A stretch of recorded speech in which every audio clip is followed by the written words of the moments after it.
Jérémie, chapitre 29.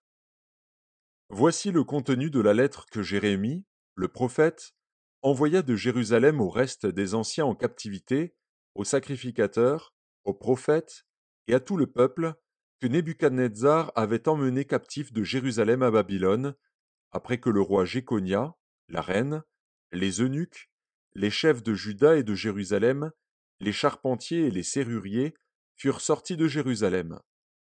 Il la remit à Éléasa, fils de Shaphan, et à Guémaria, fils de Hilkija, envoyé à Babylone par Sédécias, roi de Juda, auprès de Nebuchadnezzar, roi de Babylone. Elle était ainsi conçue.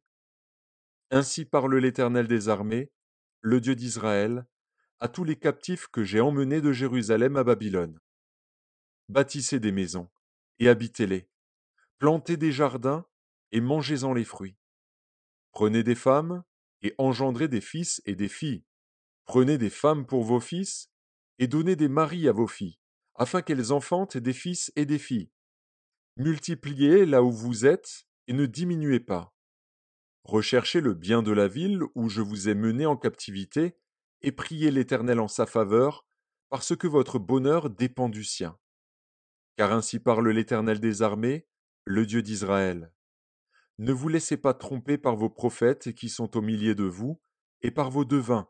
N'écoutez pas vos songeurs dont vous provoquez les songes. Car c'est le mensonge qu'ils vous prophétisent en mon nom.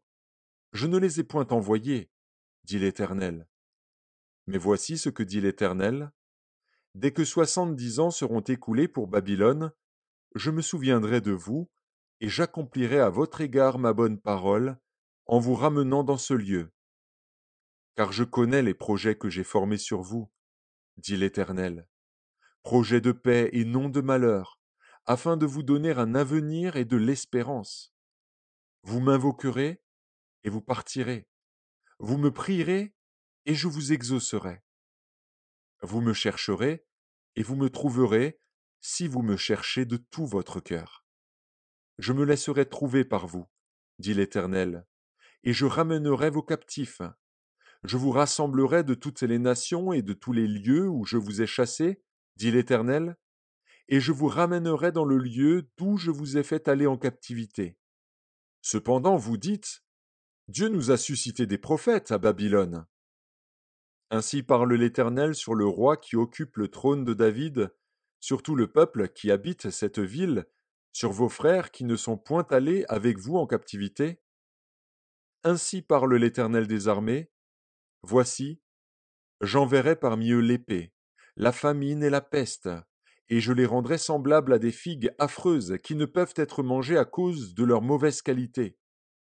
Je les poursuivrai par l'épée, par la famine et par la peste. Je les rendrai un objet d'effroi pour tous les royaumes de la terre, un sujet de malédiction, de désolation, de moquerie et d'opprobre, parmi toutes les nations où je les chasserai, parce qu'ils n'ont pas écouté mes paroles, dit l'Éternel, eux à qui j'ai envoyé mes serviteurs, les prophètes, à qui je les ai envoyés dès le matin. Et ils n'ont pas écouté, dit l'Éternel.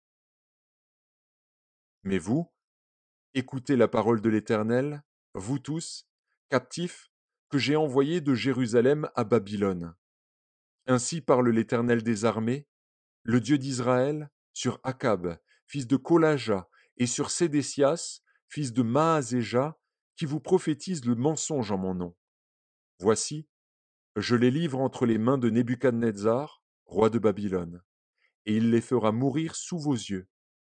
On se servira d'eux comme d'un sujet de malédiction parmi tous les captifs de Juda qui sont à Babylone. On dira que l'Éternel te traite comme Sédécias et comme Akab, que le roi de Babylone a fait rôtir au feu. Et cela arrivera parce qu'ils ont commis une infamie en Israël, se livrant à l'adultère avec les femmes de leurs prochains, et parce qu'ils ont dit des mensonges en mon nom, quand je ne leur avais point donné d'ordre.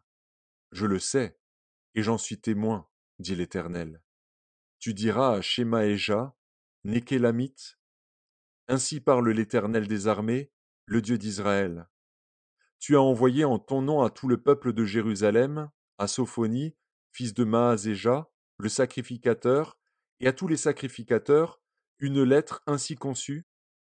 L'Éternel t'a établi sacrificateur à la place de Jéhojada, le sacrificateur, afin qu'il y ait dans la maison de l'Éternel des inspecteurs pour surveiller tout homme qui est fou et se donne pour prophète, et afin que tu le mettes en prison et dans les fers. Maintenant, pourquoi ne réprimes-tu pas Jérémie d'Anathoth, qui prophétise parmi vous, qui nous a même envoyé dire à Babylone: Elle sera longue, la captivité. Bâtissez des maisons et habitez-les, plantez des jardins et mangez-en les fruits. Sophonie, le sacrificateur, lut cette lettre en présence de Jérémie, le prophète. Et la parole de l'Éternel fut adressée à Jérémie en ces mots: Fais dire à tous les captifs: Ainsi parle l'Éternel sur Shemaéja, Nékélamite, parce que Shemaéja vous prophétise, sans que je l'ai envoyé, et qu'il vous inspire une fausse confiance. Voici ce que dit l'Éternel. Je châtierai Shemaéja, Nékélamite, et sa postérité. Nul des siens n'habitera au milieu de ce peuple, et il ne verra pas le bien que je ferai à mon peuple, dit l'Éternel, car ces paroles sont une révolte contre l'Éternel.